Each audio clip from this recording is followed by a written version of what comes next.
Sintonía de Radio Estepona, damos la bienvenida a Pilar Fernández Figueres. Pilar, buenos días. Buenos días, Juanma. ¿Qué tal? ¿Cómo estás? Encantada de estar en vuestra casa. ¿Te gusta la radio? Sabes que me encanta, mucho más que la televisión, la verdad que sí. Bueno, a ver, Pilar Fernández Figueres y asociado, despacho de abogado y administración de finca. ¿Cuánto tiempo lleváis trabajando en Estepona?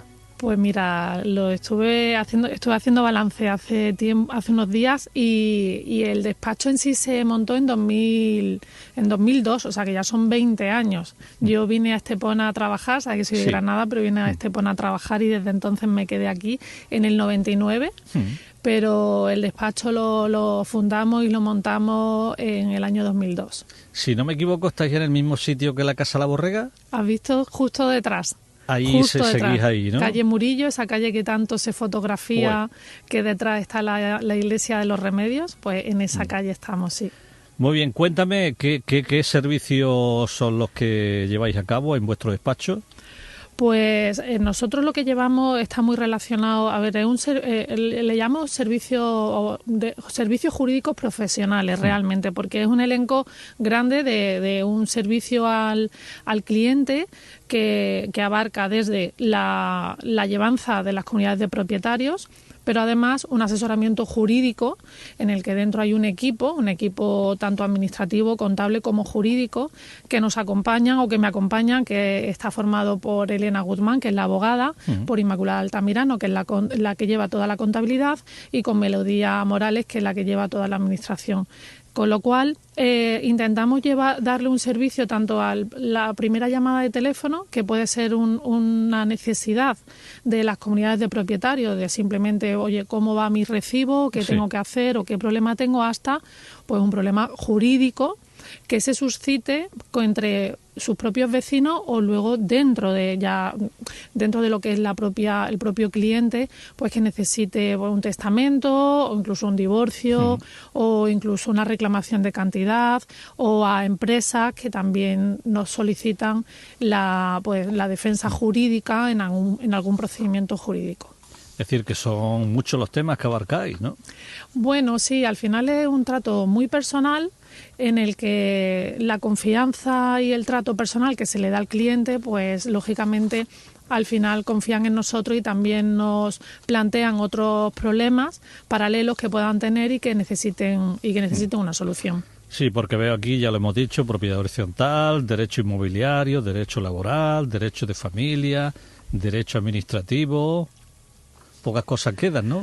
Bueno, penal, por ejemplo, no lo llevamos. Penal, ¿vale? No. Penal no lo llevamos, tráfico sí. Eso está claro. Sí, el penal es muy específico y al final lo deriva en compañeros, pues que sabes que llevan ese tema y que confían, nuestros clientes confían en nosotros y le buscamos a un profesional especialista en derecho penal, por ejemplo. Bueno, nosotros nos vamos a centrar en la administración de fincas, que dicho así, pues bueno, a lo mejor alguien no sabe lo que es, pero si decimos comunidades, problemas vecinales, de eso sabe todo el mundo, ¿no? Todo el mundo, además que aquí no hay quien viva, es verdad que ha facilitado que todo el mundo esté al día en temas de comunidades y es verdad que nada más lejos de la realidad, es decir, luego el día a día de cada comunidad es completamente diferente a lo que se ve en esa televisión o en esa serie, ¿no?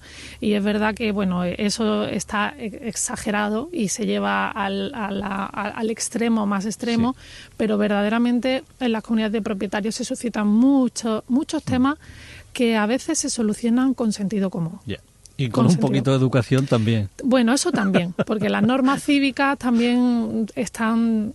Yo siempre lo hemos dicho y en el despacho lo explicamos a los clientes y a los vecinos, que la casa empieza en tu portal, no empieza dentro de tu casa.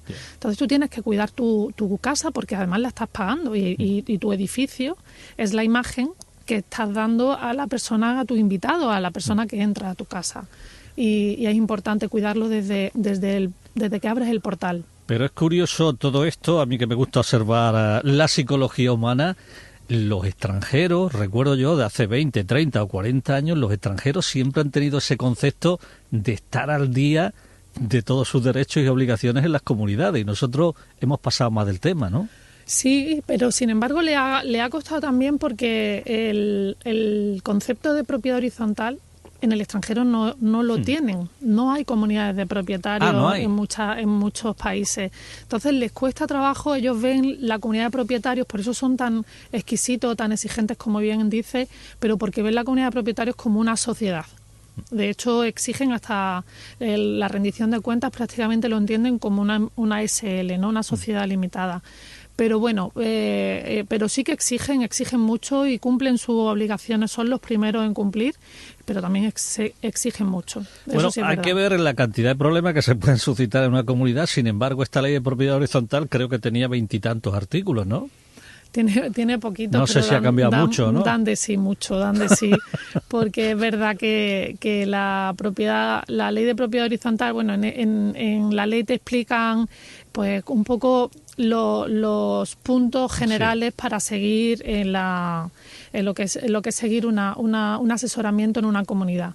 Luego es verdad que también cada uno de los artículos te explica, pues por ejemplo, específicamente cuando necesitas tomar la adopción de un acuerdo, pues dependiendo si afecta a la totalidad, a la estética, al título constitutivo o simplemente la aprobación de un presupuesto, pues te va a pedir o te requiere pues el voto unánime en algunos casos, en otro te pide el voto por mayoría simple y el otro por mayoría cualificada. Y a veces pues es verdad que depende de qué tema, si es más trascendental o es menos trascendental, pues te exige un tipo de voto u otro. ¿Cuáles son los problemas más frecuentes en cualquier comunidad? Pues los problemas más frecuentes suelen ser la morosidad, sobre todo, ¿por qué? Porque morosidad hay en todas partes y impago hay en todas partes, pero es verdad que está el que no puede pagar porque realmente esté pasando un mal momento, como siempre, pero luego está el profesional del impago. El profesional del impago al final siempre juega al límite, no paga porque considera que no entiende la comunidad de propietarios, como bien has dicho antes, porque no se respeta ese concepto en la comunidad en la que vive y deja de pagar. Entonces deja de sostener, de aportar dinero para el sostenimiento de gastos comunes y eso además crea un ambiente, crea muy mal ambiente y un gran problema porque el resto de propietarios deben de asumir ese gasto porque hay que pagar la luz, hay que pagar el seguro, entonces se genera un mal ambiente y un problema en la comunidad. Entonces, para mí uno de los problemas principales que es la morosidad, porque además es un problema que si no se soluciona, si no se paga voluntariamente, cobrar en los juzgados suele ser complejo, suele ser complicado y largo. Entonces siempre, aunque sea largo y finalmente se termine cobrando esa morosidad, con intereses incluso y con costas, pero mientras tanto el propietario que sí paga debe seguir sosteniendo ese gasto que no paga el deudor. Ese es uno de los problemas principales. Y bueno, los otros problemas principales, pues hoy en día uno de los problemas y que algún día haremos un programa específico de ese es el del alquiler turístico. El alquiler turístico para mí en la Costa del Sol es un grave problema. ¿En qué consiste este problema? Pues es hay propietarios que compran varias viviendas dentro de una propia de un edificio en el que destinan sus viviendas a alquiler turístico. Entonces, cuando alquilan por días, por semanas, con un paso continuo de personas yendo y viniendo, sin cumplir, como ya no vives en ese edificio, no te sientes un propietario de ese edificio, no se cuidan los elementos comunes, se utiliza mucho más la piscina, por ejemplo, de una manera incívica. Suelen venir además cuando son jóvenes que alquilan, muchos jóvenes dentro de una sola vivienda, pues suelen utilizar los elementos comunes sin cuidado, se estropean más las cosas comunes. Cuando no es tuyo no lo cuidas. Entonces, y el ruido y las fiestas, al final provoca una incomodidad a una persona que ha apostado su inversión en su vivienda, su hogar y tiene al lado pues un trasiego de personas que no cuidan las zonas comunes. Eso es un grave problema que es verdad que en las comunidades los propietarios que viven habitualmente y de manera permanente se quejan muchísimo. Y el propietario, claro, el propietario cobra y mira para otro lado, ¿no? Tiene la ley además, y si se ha dado de alta en su registro de viviendas turísticas y la ley además no te lo impide, salvo que lo prohíba en estatutos, y ahí volveremos un día al tipo de voto necesario que necesitas para prohibir el alquiler turístico en una comunidad, que no es una mayoría simple, sino que requiere una mayoría cualificada. Pues entonces se genera un problema. Han nombrado, Pilar, antes lo de las piscinas. ¿Esto no origina también problemas? Porque si se baña el propietario, que si el propietario que se trae a los amigos, a la suegra, a la prima que está no sé dónde, y eso crea problemas. También. Porque ahora casi todas las comunidades tienen piscinas, ¿no? También, por lo menos las que se construyen ahora. Y también se generan problemas porque efectivamente la piscina está calculada para un número de vecinos y normalmente no es para ese número de vecinos. Es decir, que siempre es para abajo. Y además tiene menos aforo y además nunca calculas cuántos hijos y cuántas personas van a vivir en un apartamento. Con lo cual la piscina siempre debe de regularse el aforo, tiene un aforo limitado. Normalmente, ¿qué se suscita en las reuniones? Pues que se limite el número de invitados. También que no se coma, lógicamente que no se pueda comer dentro de la piscina ni que se lleven vidrios, porque también al final genera problemas dentro de la propia piscina por seguridad y por limpieza, ¿no? por salud. Pero es verdad que sí que se solicita. ¿Qué pasa? Que ¿cómo se controla el aforo si no tienes por ejemplo, un socorrista que no está para controlar la estancia, sino el socorrista está para controlar la seguridad dentro de la piscina? Si no hay una buena armonía y educación y hay lo que tiene que haber, es muy complicado. Pero hay herramientas hoy en día con las herramientas técnicas o tecnológicas que se tienen, pues ya tú puedes abrir una piscina o una puerta de una piscina, pues la puedes abrir con un código que solamente le haya facilitado al propietario y a las 2-3 personas que estén dadas de alta o autorizadas dentro de la vivienda para poder entrar o acceder al recinto, ¿no? Siempre eso es dinero. El ruido me imagino que será otro tema complicado de llevar, ¿no? El ruido es problema también, pues porque aunque no tanto como puede parecer, pero hay problemas que a lo mejor ya no son directamente competencia de la comunidad, porque al final es de convivencia. Pero está el que se queja de que por la mañana, a las 7 de la mañana, pues se ponen unos tacones y andas por la casa rápido con tacones y estás molestando al vecino de abajo. Bueno, o el que dedica el fin de semana y los días de fiesta a hacer obras. Efectivamente. Que esa es una pesadilla que tenemos encima todos. Sí, lo que pasa que también, supuestamente, y volvemos a lo de las normas cívicas, está el reglamento interno. En las comunidades rige los estatutos, que es como tu norma, tu código civil, tu ley de propiedad horizontal para aplicar la norma a aplicar en esa comunidad, pero luego está también el reglamento interno. En el reglamento interno se trata de aglutinar las normas de convivencia que pueden ser objeto de alguna problemática y entre ellas pueden ser las obras. Y hay comunidades que son expresamente de residencia, de segunda residencia, que se viene a descansar y está totalmente prohibido hacer obras en Semana Santa, hacer obras en Navidad o hacer obras en fin de semana. Y por supuesto se marca la hora de no empezar antes de las 8 de la mañana y dejarlo en verano pues después de las 6, ¿no? Pero ¿y qué se puede hacer? Porque también hay una ordenanza municipal de ruidos, ¿no?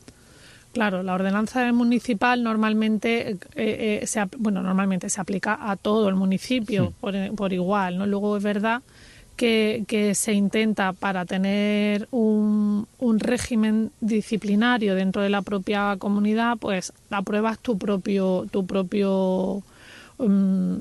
horario de obras, pero nunca puedes ir en contra de lo que aprueban lo que digan las normas municipales, porque tiene más peso. Parece ser que son muy flexibles con los ruiditos y con las obras de fin de semana. Bueno, porque ahí en la norma es que las obras que puedas hacer durante un sábado se entiende laboral. Es decir, un sábado por la mañana tú puedes hacer obras. Un domingo, pues... Pero habrá un horario también, ¿no? Claro. Claro. Que hay gente que empieza a las 7 de la mañana. Pero ese lunes siguiente la administración está llena de llamadas quejándose de los vecinos. No te preocupes, que ese lunes nos hartamos de trabajar. Porque en vez de llamar al ayuntamiento, en vez de llamar si hay un problema, siempre se llama, lógicamente, a la administración. Entonces, la administración, el lunes, cuando ya ha pasado la obra, difícilmente puede hacer algo. Que, bueno, también aprobar presupuestos, obras, gastos extraordinarios, eso también conlleva siempre mucha polémica, ¿no? Si hacen falta, si no hacen falta. Sí, y además, bueno, es verdad que al final se intenta, por eso vuelvo otra vez antes al sentido común. Cuando se llevan temas comunes a una junta, y además debe aprobarse en junta general, ordinaria o extraordinaria, dependiendo de la urgencia o en el momento del año en el que estés, cuando se aprueban gastos generales extraordinarios, ese problema se conoce, es decir, el propietario que va habitualmente a la junta de propietarios porque se preocupa por su comunidad y porque sabe cuáles son los problemas que hay en la comunidad. ¿Que hay varios problemas a la vez? Pues intentamos priorizar y poner por orden qué es lo verdaderamente importante y qué puede esperar. Y marcando una hoja de ruta y explicando cómo pueden afrontarse esos gastos, pues o ese gasto extraordinario se plantean en la comunidad. Normalmente suele ser poco conflictivo, porque al final todo lo que se plantea extraordinario es porque se ve y se necesita. Claro. Es decir, algo que sea de ornamentación o de estética pasa a formar parte del último punto del orden del día, salvo que volvemos al principio, que esté en una comunidad en la que son los extranjeros, que están ya todo muy bien mantenido, muy bien cuidado o cualquier otra comunidad que esté bien de tesorería, esté todo al día, ya estén recogiendo anualmente fondos de reserva para tener su propio ahorro y puedas dedicarle dinero a la estética del edificio, a embellecer o a mejorar, que al final en eso consiste un presupuesto, porque hay una partida que es el fondo de reserva, que es verdad que está para urgencias, pero también sirve de ahorro. Si no has tenido gastos extraordinarios durante ese año, ese fondo de reserva se va quedando en un ahorro. Claro, la buena gestión de esa comunidad depende mucho de que la tesorería vaya bien y que todo el mundo pague su cuota, ¿no? Claro. Y es verdad que yo entiendo que cuesta trabajo conseguir un ahorro. O sea, conseguir un ahorro o tener esa mentalidad de vamos a ahorrar. Pero hay muchos propietarios que saben que si va a una cuenta con transparencia, va a una cuenta corriente apartada, en el que vas teniendo tu propio fondo de ahorro para poder hacer algo en un futuro, cuesta menos que de pronto que te pidan de golpe una cuota para pintar el edificio, por ejemplo, ¿no? Y que tengas que pintar el edificio y tengas que depositar de pronto 1.200 euros o 1.000 euros, que suele ser lo que cuesta. O pagarlo en 4 o 5 años, ¿no? Que también se hace. Entonces se va haciendo un poquito de depósito, poquito a poco, en el que vas ahorrando, un fondo de maniobra en el que vas dejando tu ahorro ahí y luego cuesta menos a la hora de hacer algo importante como puede ser una pintura de un edificio. Bueno, ¿y qué me dice? Porque normalmente en las comunidades, te pongo yo por caso, hay 100 propietarios y todo va de maravilla, pero siempre hay 3 o 4 que son los que dan la lata y los que meten la pata. En todas las comunidades. ¿Esto, por tu experiencia, es afirmativo? En todas las casas se cuece nada. Así es. Tú dices, esta comunidad es una balsa de aceite. Sí. Somos 200, 300, pero hay 3 o 4 que están todos los días dando morcilla. Eso siempre pasa. Bueno, o dan morcilla y si tienen mucho tiempo, peor todavía. Siempre pasa. Siempre. Además, normalmente, fíjate tú, los que no van a las reuniones son los que suelen estar contentos,